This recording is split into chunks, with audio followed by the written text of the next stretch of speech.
ఐబొమ్మ రవికి మరోసారి పోలీస్ కస్టడీకి అనుమతి ఇచ్చింది. 4 కేసుల్లో 12 రోజుల పాటు కస్టడీకి అనుమతిస్తూ న్యాయస్థానం ఆదేశాలు జారీ చేసింది. దీంతో నేటి నుంచి రవిని పోలీసులు విచారించనున్నారు. ఇప్పటికే పలుమార్లు ఐబొమ్మ రవిని కస్టడీలోకి తీసుకొని పోలీసులు విచారించారు. ఇక అనేక విషయాల్లో ఐబొమ్మ రవి కొంతవరకు క్లారిటీ ఇచ్చారు. తాజాగా మరికొన్ని కేసుల్లో తమకు ఐబొమ్మ రవిని కస్టడీకి అప్పగించాలని న్యాయస్థానాన్ని కోరడంతో అందుకు కోర్టు అనుమతి ఇచ్చింది. 12 రోజుల పాటు పోలీసులు ఐబొమ్మ రవిని విచారించనున్నారు. ఒక్కో కేసులో 3 రోజులు నాంపల్లి కోర్టు విచారించాలని ఆదేశించింది. దీంతో నేటి నుంచి ఐబొమ్మ రవిని పోలీస్ కస్టడీకి తీసుకోనున్నట్లు సమాచారం.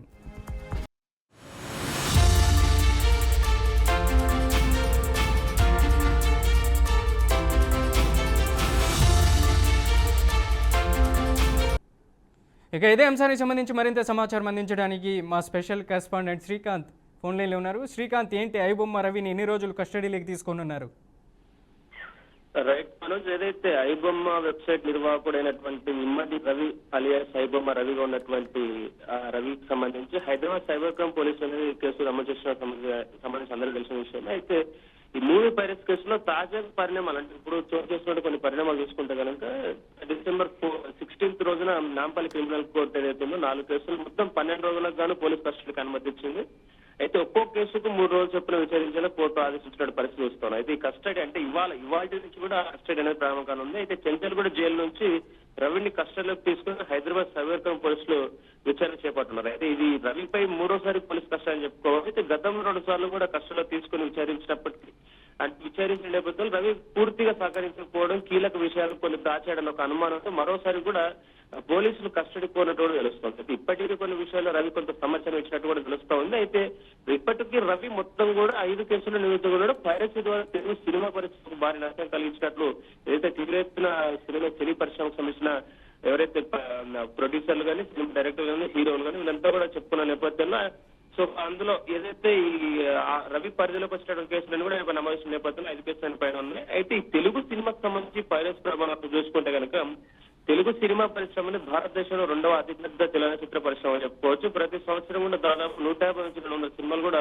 నిర్మిస్తున్నట్టు పరిస్థితి మనం చూస్తున్నాం. అయితే ఈ పైరసీ ఏదైతే పైరసీ ఉందో ఈ పైరసీ అనేది ఈ పరిశ్రమకు అతిపెద్ద శత్రువుగా మారిందంటూ కూడా సినీ హీరోలని, సినీ కళాకారులుగానే వరకు వాళ్ళని వచ్చే ప్రయత్నం చేసుకొస్తారు. అయితే కొత్త సినిమాలు విడుదలైన కొన్ని గంటల్లోనే ఐబొమ్మ రవి నిర్వాహకుడు ఎవరైతే ఉన్నారో ఐబొమ్మలో హెచ్డి క్వాలిటీస్ లో ఉన్నటువంటి సినిమాలు పెట్టడం కానీ, అలాగే మూవీ రోజు లాంటి వెబ్సైట్ లో కూడా వేరే కొంతమంది కూడా అతని అనిపిస్తున్న పరిస్థితి అందుబాటు రావడంతో ఒకసారిగా సినిమాకు సంబంధించి పూర్తిస్థాయిలో ప్రభావం పడిపోయింది చెప్పి. సో 2024లో మాత్రం అంటే కొన్ని లెక్కల ప్రకారం చూసుకుంటే కనుక ఏదైతే Telugu film chamber of commerce అంచనా ప్రకారం చూసుకుంటే కనుక తెలుగు సినిమా పరిశ్రమకు పైరసీ వల్ల దాదాపు 3,700 కోట్ల నష్టం వచ్చినట్టు తెలుస్తోంది.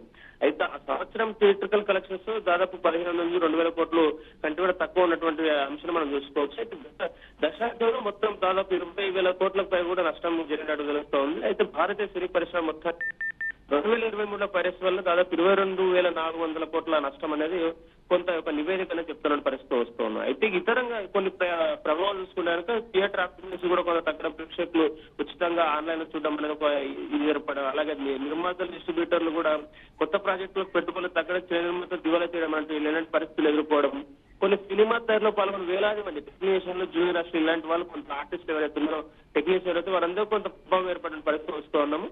అయితే ఓవరాల్ చూసుకుంటే కనుక ఇవాళ ఏదైతే ఉందో ఈ ఐబొమ్మ రవికి సంబంధించి కీలకంగా ఇవాళ నుంచి అనేది 12 రోజుల కస్టడీ అనేది జరిగింది. 12 రోజులు విచారించిన తర్వాత మరికొన్ని అంశాలు అంటే ఇంకా ఏమన్నా ఈ వెబ్సైట్ సంబంధించే కానీ లేకపోతే వీళ్ళని రవి అనక ఇంకెవరైనా ఉన్నారా అన్న ఒక కోణంలో కూడా మళ్ళీ విచారించే ప్రయత్నం చేసి ఇప్పటి వరకు కూడా ఇదంతా కూడా నిర్వహించింది తప్పితే నా వెనకాల కూడా ఎవరు లేనట్టు కూడా చెప్పుకొచ్చే ప్రయత్నం చేశారు. అయితే ఇప్పుడు ఈ 12 రోజుల కస్టడీ తర్వాత ఇంకో కొన్ని కొత్త విషయాలను వెలుగులోకి వచ్చే అవకాశం ఉందా అనేది వెయిట్ చేయాల్సిన అవసరం అవుతుంది. అయితే ఇక్కడ ఇంకొక అంశం కూడా మనం క్లియర్ గా చూసుకుంటే కనుక దీనికి సంబంధించి చట్టపరమైన కొన్ని చర్యలు మనం మరొకసారి గుర్తు చేసుకోవాల్సిన అవసరం ఉంది. ఇప్పుడు ఏదైతే సినిమాటోగ్రఫీ అమెండ్మెంట్ బిల్ 2023కి సంబంధించి కేంద్ర ప్రభుత్వం తీసుకొచ్చినప్పుడు ఈ చట్టం పైరసీని కఠినంగా శిక్షిస్తుందని చెప్పుకోవాలి. సినిమాలను అక్రమంగా రికార్డ్ చేసి ప్రసారం చేస్తే దాదాపు 3 సంవత్సరాల జైలు శిక్ష, నిర్మాణ ఖర్చులు ఏదైతే 5% అనేది జరిమానా విధించే అవకాశం ఉంది. అలాగే కాపీరైట్ యాక్ట్ 1957 అలాగే ఐటీ యాక్ట్ ఏదైతే ఉందో పైరేటెడ్ కంటెంట్ కంటెంట్ అంటే ఏదైతే ఫైరల్ చేసిన కంటెంట్ అప్లోడ్ చేస్తామో దాన్ని డౌన్లోడ్ చేసి కూడా నేరంగా పరిగణిస్తాయని చెప్పేసి కూడా కొంత ఆ యాక్ట్ చేస్తారు.